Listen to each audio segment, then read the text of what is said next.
Hello dear juniors, welcome back to Junior Chronicle.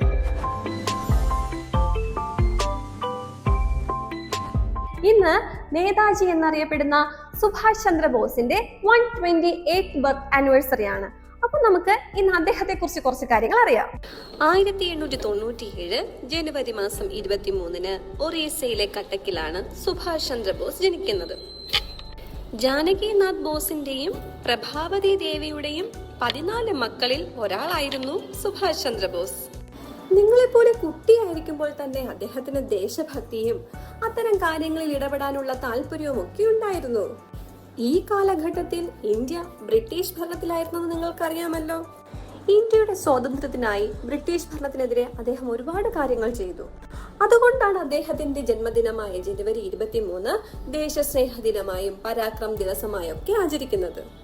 നേതാജിയുടെ 125ാം birth ആനിവേഴ്സറിക്കാണ് ഈ ദിവസം പരാക്രം ദിവസമായി പ്രഖ്യാപിച്ചത്. അച്ഛന്റെ ആഗ്രഹപ്രകാരം അദ്ദേഹം ലണ്ടനിൽ പോയി സിവിൽ സർവീസ് പരീക്ഷ എഴുതുകയും പാസ്സാവുകയും ചെയ്തു. പിന്നീട് ആ ജോലി സ്വയമേ വേണ്ടെന്ന് വയ്ക്കുകയായിരുന്നു. ആ കാലഘട്ടങ്ങളിൽ സിവിൽ സർവീസ് പരീക്ഷ എഴുതണമെങ്കിൽ ലണ്ടനിൽ പോകണമായിരുന്നു.